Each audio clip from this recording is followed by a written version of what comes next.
Hey guys, ఎలా ఉన్నారు అందరూ? Welcome back to my channel లావ్ లైఫ్ స్టైల్. ఇదైతే సండే రోజు మేము మా రిలేటివ్స్ ఇంటికి వెళ్తున్నాం. వెళ్ళే దారిలో విశాఖ డైరీ పార్లర్ కనిపిస్తే ఆగామన్నమాట. అక్కడ చాలా తక్కువ ప్రైజెస్ ఉన్నాయి, లస్సీ అవన్నీ. ఏంటి అని అడిగితే చెప్పారు మ్యానుఫ్యాక్చరింగ్ యూనిట్ వెనకాతలే కాబట్టి అందుకే అంత తక్కువ ప్రైజెస్ అని. చాలామంది కొనుక్కుంటున్నారు. మొత్తం విశాఖ డైరీ ప్రోడక్ట్స్ అన్నీ అమ్ముతున్నారు, ఐస్ క్రీమ్ అవన్నీ కూడా. సో మేము కూడా స్ట్రాబెరీ లస్సీ ట్రై చేసాం. స్ట్రాబెరీ లస్సీ అయితే చాలా బాగుంది. అంత తక్కువ ప్రైస్కి అంటే బాగోదేమో అనుకున్నాను, కానీ చాలా చాలా యమ్మీగా ఉంది. బిల్లింగ్కి ప్రోడక్ట్ తీసుకోవడానికి అన్నిటికీ క్యూ కట్టాలన్నమాట. సో కొంచెం క్రౌడ్గా ఉంటే కొనుక్కోవడం కష్టమే. అండ్ మేమైతే ఇక్కడ టేస్ట్ చేస్తున్నాం. Okay, finally reached guys. End అయితే మామూలుగా లేదు.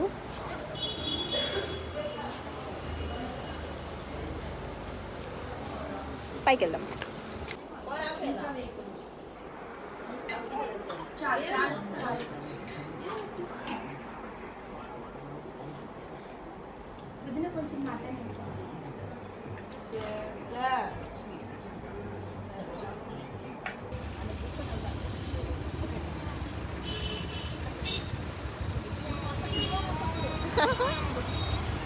హాయ్ గాయ్స్, మేమైతే ఇప్పుడు కొండకర్ల ఆవాకి వెళ్తున్నాం. మేము గాజువాక్లో ఉన్నాం కాబట్టి ఒక 25 కిలోమీటర్స్ దూరంలో కొండకర్ల ఆవా ఉందని చెప్పింది అనమాట మా అక్క. సో మేమందరం కూడా తినేసి అక్కడి నుంచి స్టార్ట్ అయిపోయాం. అండ్ వెళ్ళే దారి అయితే చాలా బ్యూటిఫుల్గా ఉంది. స్టీల్ ప్లాంట్ లోపల నుంచి వెళ్ళాలన్నమాట.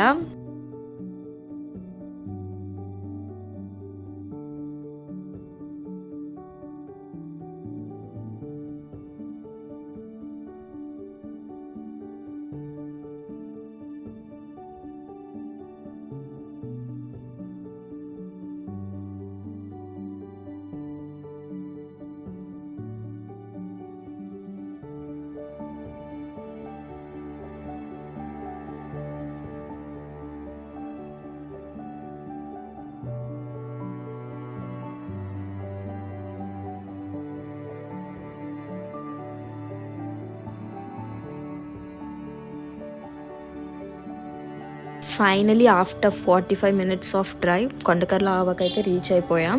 ఇది ఫ్రెష్ వాటర్ లేక్ అనమాట. సీజన్ టైంలో వస్తే మాత్రం ఫ్లవర్స్తో చాలా బ్యూటిఫుల్గా ఉంటుంది. Maximum photoshoots, pre wedding shoots అన్నీ ఇక్కడే జరుగుతాయి. సో నాకైతే చాలా చాలా నచ్చింది, చాలా పీస్ఫుల్గా అనిపించింది. బోటింగ్కి పర్ హెడ్ 100 ఛార్జ్ చేశారు. అండ్ 100 ఈస్ వర్తీ, ఎందుకంటే చాలా బాగుంటుంది. ఒక 20 to 30 మినిట్స్ ఆఫ్ రైడ్ ఉంటుంది. చాలా బాగుంటుంది. అది ఎప్పుడు అయిపోతుందో కూడా మనకు తెలియదు, అంత ఫాస్ట్గా అయిపోయింది. అండ్ ఫొటోస్కి అయితే ది బెస్ట్ ప్లేస్ అనమాట. అక్కడ ఫస్ట్ స్టార్టింగ్లో ఒక ఫ్లోటింగ్ బ్రిడ్జ్ లాగా పెట్టారు. అండ్ అక్కడ నుంచి మనం బోట్స్లోకి ఎక్కాలి. జనరల్గా నాకు ఈ వాటర్ యాక్టివిటీస్, బోట్లో వెళ్ళడం అవన్నీ అంతగా ఇష్టం ఉండదు, నాకు చాలా భయం. బట్ ఇది మాత్రం చాలా పీస్ఫుల్గా అలా స్లోగా వెళ్తుంది అనమాట boat. Hi guys,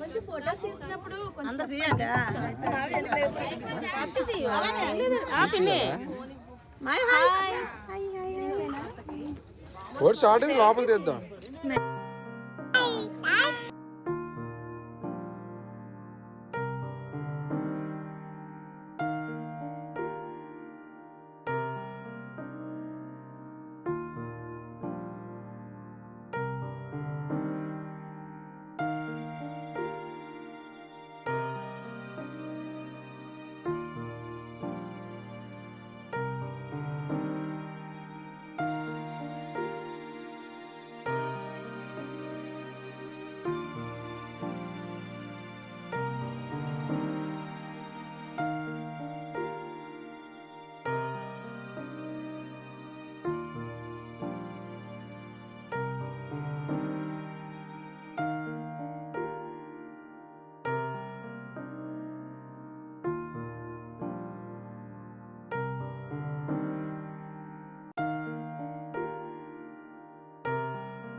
so yeah boating అయితే అయిపోయింది. ఒక మంచి ఎక్స్పీరియన్స్ అది మాత్రం. నేనైతే ఒక పూత తెంపుకున్నాను అండ్ నాకు చాలా చాలా చాలా నచ్చింది. మళ్ళీ ఒకసారి వెళ్ళాలి ఖచ్చితంగా. అండ్ అక్కడే దగ్గరలో ఒక పిల్లలు ఆడుకునే గార్డెన్‌లా ఉంది. సో మా వాళ్ళు కాసేపు ఆడుకున్నారు. అండ్ అక్కడ స్టే చేయాలంటే రిసార్ట్స్ కూడా ఉంటాయంట. సో ఎవరైనా దూరం నుంచి వస్తే అక్కడ స్టే చేయొచ్చు. మేమైతే రిటర్న్ అయిపోతున్నాం. రిటర్న్ వస్తున్నప్పుడు చాలా పెద్ద వర్షం పడింది. సో మేమైతే ఫుల్‌గా తడిసిపోయాం. అండ్ ఇంటికి వెళ్ళేసరికి 9:30 అలా అయిందనమాట. And that's it for the video guys. Thank you for watching. Please do subscribe to my channel. See you in the next video. Bye bye.